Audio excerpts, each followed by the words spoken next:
जय हिंद साथियों, मैं अनिल कुमार फिर से अपने YouTube channel Anil arts classes Sitamarhi में आप लोगों का स्वागत करता हूं। दोस्तों, आज का जो मेरा टॉपिक है वो आपको इंडियन ज्योग्राफी से जुड़ा हुआ है और इस इंडियन ज्योग्राफी में आज हम लोग क्या करेंगे कि जो 40 महत्वपूर्ण प्रश्न हैं उन प्रश्नों का हम लोग क्या करेंगे, विश्लेषण करेंगे। ठीक है ना। तो आज का ये जो वीडियो है वो आपको अलग फॉर्मेट में मिलेंगे, ठीक है ना। और उम्मीद है कि आपको ये वीडियो जो है वह पसंद आएंगे। तो चलिए आइए दोस्तों, इसे शुरू करते। देखिए क्या कर रहा है कि दो देशांतर रेखाओं के बीच की दूरी। देखिए पहला नंबर प्रश्न है, क्या कर रहा है कि दो देशांतर रेखाओं के बीच की दूरी निम्न में से किस नाम से जानी जाती है। तो देखिए दो देशांतरों के बीच की दूरी को हम लोग गोरे के नाम से जानते हैं। किस नाम से जानते हैं? गोरे के नाम से जानते हैं। अगर यहीं पे क्वेश्चन पूछा जाता कि दो अक्षांशों के बीच की दूरी को किस नाम से जानते हैं तो उसका आंसर हो जाता जोन। लेकिन यहाँ पर क्वेश्चन कर रहा है कि दो देशांतर रेखाओं के बीच की दूरी, तो इसका आंसर हो जाएगा गोरे। तो चलिए यहाँ से एक प्रश्न उठती है कि देशांतर हम किसको कहते हैं। तो देखिए पृथ्वी के ऊपर से उत्तर से दक्षिण की ओर जो खींची गई काल्पनिक रेखा है उसको हम लोग क्या कहते हैं? देशांतर कहते हैं। क्या कहते हैं? देशांतर कहते हैं। तो यहाँ से कभी कभी क्वेश्चन ये भी पूछ लिया जाएगा कि भारत की जो स्थिति है वो आपको किस देशांतर में है। तो भारत की जो स्थिति है, ठीक है ना, वो आपको पूर्वी देशांतर में। किस देशांतर में है?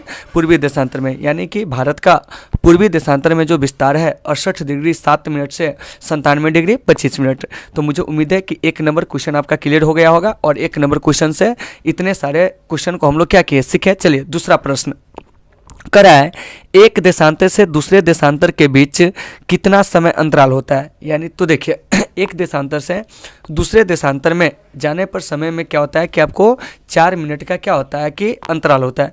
क्योंकि आप जानते हैं कि पृथ्वी जो है, ठीक है ना, वो आपको 24 घंटे में 360 डिग्री देशांतर घूमती है, ठीक है ना। तो एक घंटे में क्या हो जाएगा, 15 डिग्री देशांतर घूमेगी। तो एक घंटे में आपको 60 मिनट होता है। तो 60 मिनट में वो क्या करता है, 15 डिग्री देशांतर घूमता है। तो एक मिनट में क्या हो जाएगा, सॉरी 4 मिनट में क्या हो जाएगा, 1 डिग्री देशांतर, ठीक है ना। तो देखिए तो वहीं दूसरा नंबर प्रश्न करा है कि एक देशांतर से दूसरे देशांतर के बीच कितना समय अंतराल होता है। तो वह आपको 4 मिनट का होता है। कितना का होता है? 4 मिनट का, ठीक है ना। तो इन सारे चीज़ों को आपको बढ़िया से क्या कर लेना है, देख लेना है, ठीक है ना। चलिए अगला प्रश्न क्या करा है सो सुनिए। करा है कि वह अक्षांश रेखा जिस पर सदैव दिन व रात की अवधि समान रहती है। तीसरा नंबर प्रश्न है, देखिए क्या करा है कि वह अक्षांश रेखा जिस पर सदैव दिन व रात की अवधि समान रहती है उसको क्या कहते हैं। तो उसको हम लोग भूमध्य रेखा कहते हैं, यानी इक्वेटर लाइन, ठीक है ना। तो देखिए भूमध्य रेखा एक ऐसा मतलब कि काल्पनिक मतलब कि वो क्या कहते हैं, रेखा है जहाँ पर क्या है कि आपको दिन और रात जो होते हैं वो आपको क्या होते हैं, बराबर होते हैं, ठीक है ना। और यहाँ पर सूर्य की किरणें हमेशा लंबवत पड़ती है, इसीलिए भूमध्य रेखा को क्या कहा जाता है, विषुवत रेखा भी कहा जाता है। चलिए चौथा नंबर प्रश्न देखिए क्या कर रहा है कि क्षेत्रफल के क्रम में भारत के 3 बड़े राज्य कौन कौन है। देखिए क्या कह रहा है कि क्षेत्रफल के क्रम में। तो देखिए तो क्षेत्रफल के क्रम में भारत के 3 बड़े राज्यों की अगर हम बात करते हैं तो सबसे पहले नंबर पर राजस्थान, उसके बाद मध्य प्रदेश और फिर हो जाएगा आपका कौन, महाराष्ट्र, ठीक है ना। यानी कि क्षेत्रफल की दृष्टि से भारत के 3 बड़े राज्य कौन कौन, तो आपको राजस्थान, मध्य प्रदेश, महाराष्ट्र। फिर यहाँ से कभी कभी प्रश्न आ जाएगा कि क्षेत्रफल की दृष्टि से भारत का सबसे छोटा राज्य कौन है। तो वह आपको गोवा है। कौन है? गोवा है। तो इन सारे चीज़ों को आपको बढ़िया से देख लेना। अब देखिए अब करा है 5वां नंबर प्रश्न। देखिए 5वां नंबर प्रश्न क्या करा है कि कौन सा राज्य उत्तर पूर्वी राज्य की 7 बहनों का भाग नहीं है। तो देखिए तो इसका सही आंसर हो जाएगा पश्चिम बंगाल। क्या हो जाएगा? पश्चिम बंगाल। तो आपका यहाँ से प्रश्न आएगा कि सर पूर्वोत्तर राज्य में कौन कौन से राज्य आते हैं। तो देखिए पूर्वोत्तर राज्य में 7 राज्य आते हैं। कितने राज्य आते हैं? 7 राज्य। अरुणाचल प्रदेश, ठीक है ना, नागालैंड, मणिपुर, मिजोरम, त्रिपुरा, मेघालय और असम, ठीक है ना। तो इस प्रकार से ये 7 राज्य जो है वो आपको पूर्वोत्तर राज्यों की श्रेणी में आती है, ठीक है ना। तो दोस्तों मुझे उम्मीद है कि ये जो सारा प्रश्न है आपको समझ में आ गई होगी। अगर आपको कहीं से कोई दिक्कत होती है तो आप कमेंट करके बताइए, हम आपकी समस्या का हर संभव समाधान करने का प्रयास करेंगे, ठीक है ना। चलिए दोस्तों चलते हैं 6ठा नंबर प्रश्न। देखिए कह रहा है भूमध्य रेखा से उत्तर या दक्षिण दिए देखिए क्या कह रहा है 6ठा प्रश्न कि भूमध्य रेखा से उत्तर या दक्षिण किसी दिए गए स्थान की कोणीय दूरी क्या कहलाती। देखिए क्या कह रहा है कि भूमध्य रेखा से उत्तर या दक्षिण किसी दिए गए स्थान की कोणीय दूरी क्या कहलाती। तो ये आपका आंसर हो जाएगा देशांतर। क्या हो जाएगा? देशांतर। मतलब सीधे समझिए कि उत्तर से दक्षिण जब भी चर्चा रहेगा, ठीक है ना, और कोई काल्पनिक रेखा अगर उत्तर से दक्षिण की ओर खींची गई है तो वह काल्पनिक रेखा क्या हो जाएगा? देशांतर हो जाएगा। मतलब कि पृथ्वी के ऊपर से उत्तर से दक्षिण की ओर खींची गई काल्पनिक रेखा को हम लोग देशांतर रेखा कहते हैं दो देशांतरों के बीच की दूरी जो होती है 111.32 किलोमीटर होती है, ठीक है ना, और दो देशांतरों के बीच की दूरी को गोरे कहते हैं। तो देखिए, तो छठा का जो आंसर हो जाएगा यानी 6 नंबर प्रश्न का आंसर वो आपको बी हो जाएगा, देशांतर। सातवां प्रश्न देखिए, करा कि निम्नलिखित में से कौन सा बृहत वृत्त का क्या है कि उदाहरण है, तो आपका आंसर हो जाएगा भूमध्य रेखा। क्या हो जाएगा? भूमध्य रेखा। कभी कभी क्वेश्चन ये भी पूछा जाता है कि इनमें से कौन सा काल्पनिक वृत्त जो है वह सबसे लंबा है, ठीक है ना, तो उसका आंसर हम लोग बताते हैं क्या? भूमध्य रेखा, ठीक है ना। चलिए, आठवां प्रश्न देखिए क्या करा है कि कर्क रेखा भारत के कितने राज्यों से होकर गुजरती है। तो देखिए, कर्क रेखा जो है भारत के 8 राज्यों से होकर गुजरती है। तो यहाँ से आपका एक प्रश्न पूछा जाएगा क्या कि कर्क रेखा आखिरकार है क्या, ठीक है ना। तो देखिए, उत्तरी गोलार्ध में 23.5 डिग्री अक्षांश रेखा को कर्क रेखा कहा जाता है और यह कर्क रेखा कई देशों से होकर गुजरती है, जिसमें से एक देश हमारा भारत भी है। तो भारत के किस 8 राज्यों से होकर गुजरती है, थोड़ा सा ध्यान देंगे, ठीक है ना। तो इन राज्यों को हम क्या करेंगे कि पश्चिम से, ठीक है ना, कि आपको पूर्व की ओर सजाएंगे। तो देखिए, सबसे पहले गुजरात, गुजरात के बाद राजस्थान, मध्य प्रदेश, छत्तीसगढ़, झारखंड, पश्चिम बंगाल, त्रिपुरा और मिजोरम, ठीक है ना। तो इस प्रकार से यह जो 8 राज्य है वो आपको क्या होती है कि 8 राज्यों से होकर कर्क रेखा गुजरती है। तो एक बार रिकॉल कीजिए कि यह कौन से 8 राज्य है। तो देखिए, सबसे पहले आपको गुजरात, गुजरात के बाद हो जाएगा राजस्थान, मध्य प्रदेश, छत्तीसगढ़, छत्तीसगढ़ के बाद हो जाएगा झारखंड, झारखंड के बाद पश्चिम बंगाल, पश्चिम बंगाल के बाद हो जाएगा त्रिपुरा, त्रिपुरा के बाद मिजोरम। तो यह 8 राज्य जो है, ठीक है ना, इससे होकर कर्क रेखा गुजरती है। आगे देखिए, करा है 9वां नंबर प्रश्न कि भारत की मुख्य भूमि का दक्षिणी नोक क्या है। तो देखिए, भारत की मुख्य भूमि का दक्षिणी नोक जो है उसका नाम है केप केमोरिन, ठीक है ना, मुख्य भूमि का है। और केप केमोरिन को ही हम लोग क्या कहते हैं कि आपको मतलब क्या कहते हैं उसको, कन्याकुमारी के नाम से भी हम लोग उसको जानते हैं, ठीक है ना। और यह आपको तमिलनाडु में क्या है, तमिलनाडु में, ठीक है ना। तो समुद्र का वह मतलब कि स्थल खंड का वह स्थान जो मतलब नुकीला स्थान जो 3 ओर समुद्र से घिरा होता है उसको हम लोग केमोरिन कहते हैं, ठीक है ना। तो देखिए, तब भारत की मुख्य भूमि का जो दक्षिणी नोक है वह आपको केप केमोरिन है, ठीक है ना, या इसी को कहते हैं कन्याकुमारी जो कि तमिलनाडु में, ठीक है ना। चलिए, 10वां नंबर प्रश्न करा कि भारत और श्रीलंका को अलग करने वाली जल संधि जो है कौन है। तो देखिए, भारत और श्रीलंका को अलग करने वाली जो जल संधि है वो आपको पाक जल संधि है। और आप जानते होगा कि श्रीलंका हमारे पड़ोस में स्थित एक क्या है, द्वीपीय पड़ोसी देश है। तो भारत से श्रीलंका जो है या श्रीलंका से भारत जो है वो आपको पाक जल संधि के द्वारा, मन्नार की खाड़ी के द्वारा भी क्या होते हैं, अलग होते हैं। इसके अलावा पंबन चैनल द्वारा भी क्या होते हैं, अलग होते हैं। तो इन सारे चीज़ों को आपको बढ़िया से देख लेना। चलिए, 11 नंबर प्रश्न कह रहा है कि वह काल्पनिक रेखा जो पृथ्वी को 2 बराबर भागों में बांटती है क्या कहलाती है। तो 11 का आंसर जो हो जाएगा वो हो जाएगा आपको भूमध्य रेखा। क्या हो जाएगा? भूमध्य रेखा। ध्यान से सुनना है कि वह काल्पनिक रेखा जो पृथ्वी को 2 बराबर भागों में बांटती है क्या कहलाती है। तो आपका आंसर हो जाएगा भूमध्य रेखा। भूमध्य रेखा अगर परिभाषा पूछेगा क्या होगा तो देखिए 0 डिग्री अक्षांश रेखा को हम लोग भूमध्य रेखा या इक्वेटर लाइन भी कहते हैं और इसको विषुवत रेखा भी कहा जाता है, इसलिए क्योंकि यहाँ सूर्य की प्रकाश हमेशा लंबवत पड़ती है और यह भूमध्य रेखा ही एक ऐसा स्थान है जहाँ पर क्या होता है कि दिन और रात जो होते हैं वो आपको क्या होते हैं, समान अवधि के होते हैं। ठीक है ना।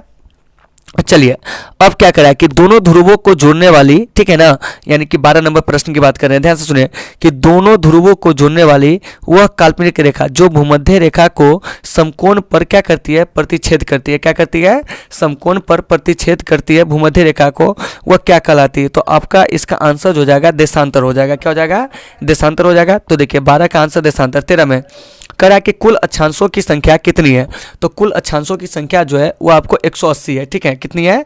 180। तो देखिए 90 अक्षांश जो हो जाएंगे वो आपको दक्षिणी गोलार्ध में और 90 अक्षांश हो जाएंगे उत्तरी गोलार्ध में। लेकिन अगर बात किया जाए कि ग्लोब पर कितनी अक्षांश रेखाएं खींची जा सकती है तो ग्लोब पर आपको 181 अक्षांश रेखाएं खींची जा सकती है। ठीक है ना। तो इन सारे चीज़ों को आपको देख लेना है। हमारा भारत जो है वो आपको उत्तरी गोलार्ध में यानी कि उत्तरी अक्षांश में, इस चीज़ को भी आपको याद रखना है। आगे देखिए करा है कि पृथ्वी के उत्तरी ध्रुव एवं दक्षिणी ध्रुव को मिलाने वाली रेखा जो है वह क्या कहलाती है। तो देखिए तो पृथ्वी के उत्तरी ध्रुव और दक्षिणी ध्रुव को मिलाने वाली जो रेखा होती है वो आपको देशांतर रेखा कहलाती है। क्या कहलाती है? देशांतर रेखा। यानी कि सीधे समझिए कि उत्तर से दक्षिण की ओर खींची गई जो काल्पनिक रेखा होती है वो आपको देशांतर रेखा कहलाती है। 2 देशांतरों के बीच की दूरी जो होती है वो आपको 111.32 किलोमीटर होती है और 2 देशांतरों के बीच की दूरी को गोरे कहते हैं। ठीक है ना। तो मुझे उम्मीद है 14 नंबर प्रश्न भी भी आपका क्लियर हो गए होंगे, ठीक है ना। अब देखिए जहाँ से भी दिक्कत होती है तो आप लोग कमेंट बॉक्स में बताएंगे। दूसरी बात है कि आपको इसका जो PDF है हमारे Telegram channel Anil arts classes Sitamarhi में आपको मिल जाएंगे, ठीक है ना। तो आप लोग रिलैक्स रहेंगे, PDF भी आपको मिल जाएंगे, आप वहाँ से इसका आंसर बना लेंगे, ठीक है ना। या अभी भी आप स्क्रीनशॉट इस क्वेश्चन को ले सकते हो, ठीक है ना। चलिए 16 नंबर प्रश्न, सॉरी 15 नंबर, कह रहा कि पृथ्वी 1 घंटे में कितना देशांतर घूमती है। तो देखिए पृथ्वी 1 घंटे में 15 डिग्री देशांतर घूमती है, तो 15 का आंसर जो हो जाएगा वो आपको बी हो जाएगा। क्या हो जाएगा? बी हो जाएगा, ठीक है ना। चलिए 16 में, यहाँ पर दिन रात एक समान होते हैं। तो अभी बताए थे कि भूमध्य रेखा पर जो होते हैं दिन रात जो होते हैं वो क्या होते हैं? समान होते हैं। तो आपको इस चीज़ को याद रखना है कि भूमध्य रेखा पर या विषुवत रेखा पर दिन और रात जो होते हैं क्या होते हैं? समान होते हैं। चलिए तो 16 नंबर प्रश्न भी क्या होंगे? क्लियर हो गया कि 16 नंबर का आंसर हो जाएगा भूमध्य रेखा। 17 में देखिए करा कि भारतीय मानक समय आधारित है। तो देखिए भारतीय मानक समय जो है वो आपको 82.5 डिग्री पूर्वी देशांतर है, ठीक है ना। यानी कि भारत का जो मानक समय है वो कितना है? तो आपको 82.5 डिग्री पूर्वी देशांतर है। और ये जो 82.5 डिग्री पूर्वी देशांतर रेखा है, ठीक है ना, यह भारत के 5 राज्यों से होकर क्या होती है? गुजरती है। ध्यान रखिएगा कि 82.5 डिग्री जो पूर्व देशांतर रेखा है वो भारत के कितने राज्यों से गुजरती है? 5 राज्यों। तो जैसे देखिए उत्तर प्रदेश, ठीक है ना, उत्तर प्रदेश के बाद हो जाएगा आपको मध्य प्रदेश, छत्तीसगढ़, ओडिशा और आपको हो जाएगा आंध्र प्रदेश, ठीक है ना। तो इन 5 राज्यों से होकर भारतीय मानक समय रेखा जो है 82.5 डिग्री देशांतर वो आपको गुजरती है, ठीक है ना। तो देखिए 17 में प्रश्न क्या करा है कि भारतीय मानक समय आधारित है। तो भारतीय मानक समय जो आधारित है वो आपको 82.5 डिग्री पूर्व देशांतर पर है, ठीक है ना। और यह 82.5 डिग्री पूर्व देशांतर रेखा जो है यह भारत के आपको कितने राज्यों से होकर गुजरती है? 7 कहते हैं, यानी कि 5 राज्यों से होकर गुजरती है। उत्तर प्रदेश, ठीक है ना, मध्य प्रदेश, छत्तीसगढ़, ओडिशा और झारखंड। चलिए 18 नंबर कह रहा है कि इंडियन स्टैंडर्ड टाइम और ग्रीनविच मीन टाइम में कितना अंतर है। तो वह आपको 5.5 घंटा का अंतर, कितना का अंतर है? 5.5 घंटा का। तो 18 का जो आंसर हो जाएगा वो आपको सी हो जाएगा 5.5 घंटा। चलिए 19 में कह रहा है कि ट्रॉपिक ऑफ कैंसर निम्न में से क्या है? जिसको आप लोग कहते हो कर्क रेखा। तो देखिए ट्रॉपिक ऑफ कैंसर जो है 23.5 डिग्री उत्तरी अक्षांश रेखा। क्या है? 23.5 डिग्री उत्तरी अक्षांश रेखा। तो ध्यान से सुनिएगा कि कर्क रेखा किसको कहते हैं? तो 23.5 डिग्री उत्तरी अक्षांश रेखा जो है उसको कर्क रेखा कहते हैं, जबकि 23.5 डिग्री दक्षिणी अक्षांश रेखा जो है उसको हम लोग क्या कहते हैं? मकर रेखा कहते हैं। क्या कहते हैं? मकर रेखा। तो इन सारे चीज़ों को आपको बढ़िया से देख लेना है। चलिए 20 नंबर धरातल पर, ठीक है ना, ध्यान से सुनिएगा। 20 नंबर धरातल पर 1 डिग्री अक्षांश की दूरी निम्न में से किसके बराबर होती है? तो देखिए तो 1 डिग्री अक्षांश की दूरी जो है 111 किलोमीटर होती है। आपको बताया था कि 2 अक्षांशों के बीच की दूरी 111 किलोमीटर, जबकि 2 देशांतर के बीच की दूरी जो होती है वो आपको 111.32 किलोमीटर होती है। तो मेरे भाई इन सारे चीज़ों को आपको बढ़िया से वीडियो को पॉज करके क्या कर लेना है? देख लेना है, ठीक है ना। आज जो भी दिक्कत हो आप कमेंट करके बताएंगे, आपकी समस्या का हम हर संभव समाधान करने का प्रयास करेंगे। और मुझे उम्मीद है कि आपको क्लास कैसी लग रही है, आप लोग अपना फीडबैक देंगे, ठीक है ना। चलिए 21 नंबर प्रश्न जो है क्या करा है? देखिए कि भारत की स्थलीय सीमा की लंबाई कितनी है। तो देखिए भारत की स्थलीय सीमा की लंबाई जो है 15,200 किलोमीटर है। तो यहाँ से एक प्रश्न आएगा कि भारत के स्थलीय सीमा से सटे देश कौन कौन है। तो भारत के स्थलीय सीमा से जो सटे देश है उसमें आपको कौन कौन आ जाएगा? तो देखिए मतलब सबसे पहले तो भारत से सटा हुआ जो देश है उसमें इसका एक ट्रिक है कि बचपन में MBA किया, ठीक है ना।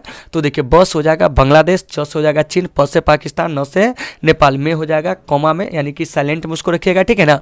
उसके बाद M से म्यांमार, B से भूटान और A से अफगानिस्तान। तो भारत के क्या है कि आपको 7 स्थलीय पड़ोसी देश है। कौन कौन?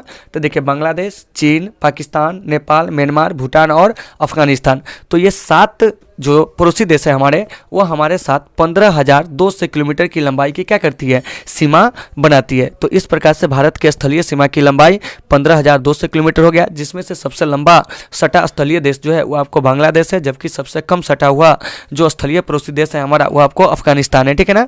चलिए अब देखिए क्या कर रहा है 22 में, भारत की उत्तर से दक्षिण तक की लंबाई कितनी है। तो देखिए भारत की उत्तर से दक्षिण तक की जो लंबाई है वो आपको 3,214 किलोमीटर, ठीक है ना। वहीं पूरब से पश्चिम में जो है वो आपको 2,933 किलोमीटर। कितना है?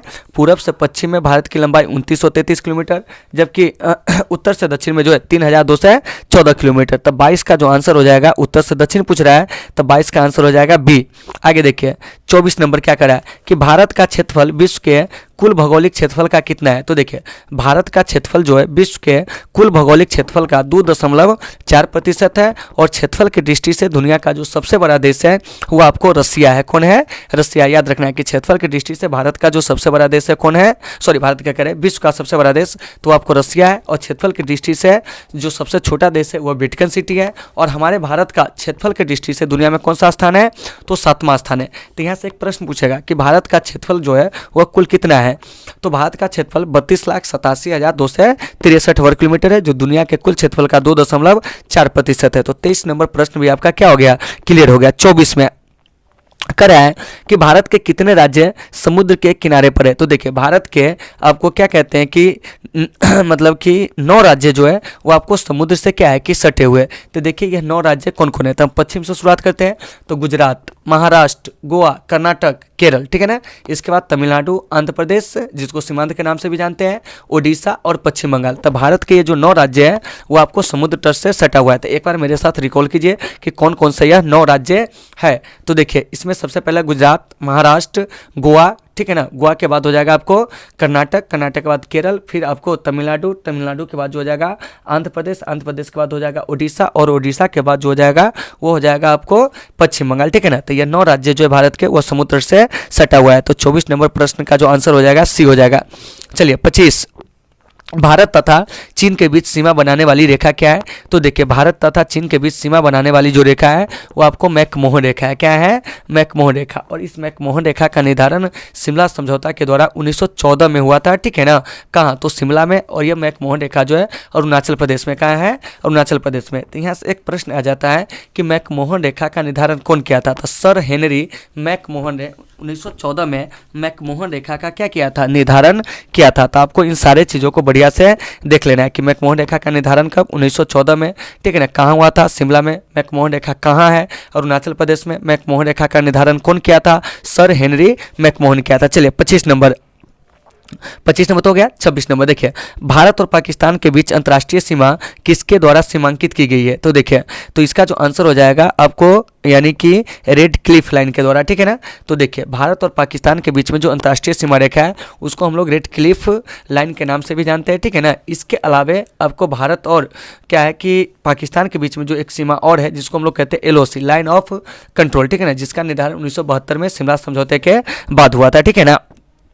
चलिए तो ये जो 26 है इसका करेक्ट आंसर हो जाएगा सी यानी रेड क्लिफ लाइन। 27 निम्नलिखित में से किस देश के साथ भारत की अंतर्राष्ट्रीय सीमा नहीं लगती। तो दिए गए ऑप्शन के अनुसार हो जाएगा आपको श्रीलंका। कौन हो जाएगा? श्रीलंका, ठीक है ना। तो 27 का जो आंसर हो जाएगा वो हो जाएगा डी, ठीक है, क्योंकि श्रीलंका जो है हमारा द्वीपीय पड़ोसी देश है। चलिए 28 नंबर कह रहा है कि निम्नलिखित में से किस भारतीय राज्य की समुद्र तटीय सीमा सबसे छोटी है। तो यह आपको गोवा का है। किसका है? गोवा का है। जबकि सबसे लंबा जो समुद्र तटीय सीमा है वो आपको किसका है? तो वो आपको गुजरात का है। तो देखिए एक चीज़ याद रखिएगा कि सबसे लंबी अंतर्राष्ट्रीय मतलब समुद्र तट वाला जो राज्य है वो आपको कौन है?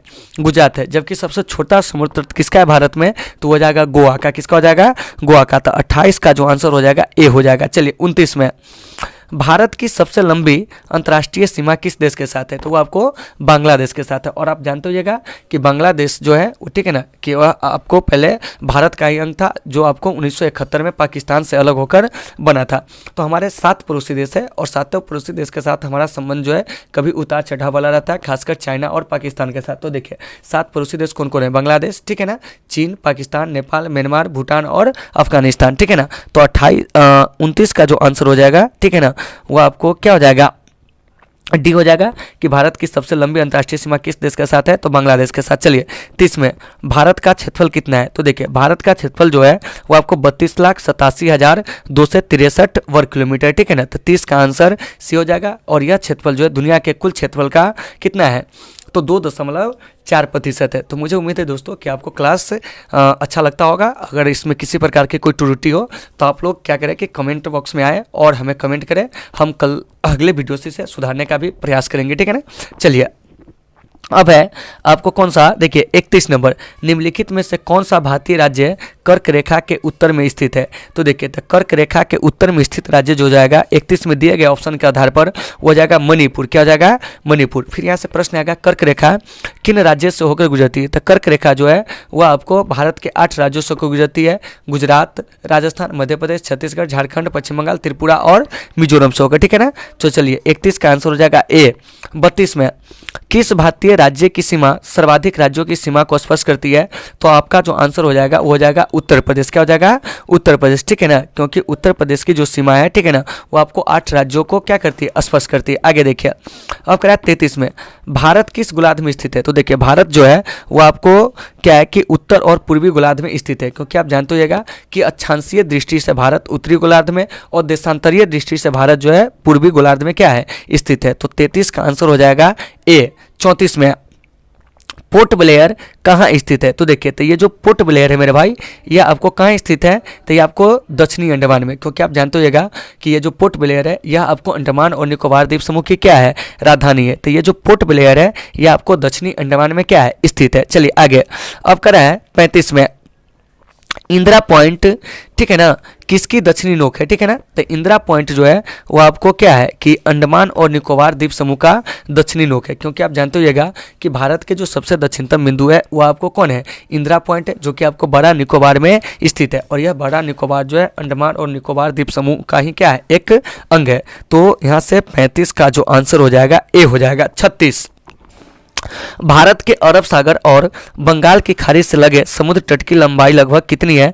तो यह आपको यानी कि 6100 किलोमीटर है। तो आपको बताया था कि भारत के मुख्य भूमि के जो समुद्र तट है, ठीक है ना, उसकी लंबाई जो है 6100 किलोमीटर है। कहने का मतलब यह हुआ कि गुजरात से लेके, ठीक है ना, गुजरात, इसके अलावा आपको क्या कहते हैं, महाराष्ट्र, गोवा, कर्नाटक, केरल, तमिलनाडु, आंध्र प्रदेश, उड़ीसा और पश्चिम बंगाल तक के जो समुद्र तट है उसकी कुल लंबाई जो है वो आपको 6100 किलोमीटर है। और यह भारत की मुख्य भूमि है जो समुद्र तट से सटा हुआ है, ठीक है ना। तो 36 का आंसर सी हो जाएगा। 37 भारत का दक्षिणी नोक जो है कौन है, मुख्य भूमि का। तो ये हो जाएगा केप केमोरिन, जिसको हम लोग कन्याकुमारी के नाम से भी जानते हैं। तो 37 का आंसर जो हो जाएगा ए हो जाएगा। 38 कोंकण तट कहाँ तक विस्तृत है। तो देखिए कोंकण तट जो है वो आपको गोवा से लेके कहाँ तक, दमन तक जो है वो आपको विस्तृत है। तो 38 का आंसर जो हो जाएगा सी हो जाएगा। तो कभी कभी कोंकण तट से यह प्रश्न पूछा जाता है कि पश्चिम तटीय मैदान के जो उत्तरी हिस्सा है उसको किस नाम से जानते हैं। तो उसको कोंकण तट कहते हैं, जबकि दक्षिणी हिस्सा को हम लोग मलाबार तट के नाम से जानते हैं। आगे देखिए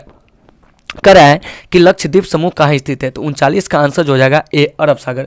तो आपको बताया था कि भारत में 2 द्वीप समूह है, एक लक्षद्वीप जो कि आपको कहाँ है, अरब सागर में, और एक है आपको अंडमान और निकोबार द्वीप समूह जो आपको बंगाल की खाड़ी में है। तो 39 का आंसर ए हो जाएगा। 40 थार मरुभूमि कहाँ स्थित है। तो देखिए थार मरुभूमि जो है मेरे भाई ध्यान से सुनिएगा, यह आपको राजस्थान में, और यह भारत का सबसे बड़ा क्या है कि आपको मरुस्थल है, ठीक है ना। तो दोस्तों मुझे उम्मीद है कि आज का ये जो टॉपिक है आपको आसानी से समझ में आ गए होंगे, ठीक है ना। अगर आपको इस टॉपिक में कहीं से कोई समस्या होती है तो आप हमें कमेंट करके बताइए, आपकी समस्या का हम हर संभव समाधान करने का प्रयास करेंगे। तो दोस्तों आज की इस क्लास को हम यहीं पर विराम देते हैं, फिर मिलते हैं आपसे अगले क्लास में। जब तक के लिए आप सबों से सुविधा, take care all of you.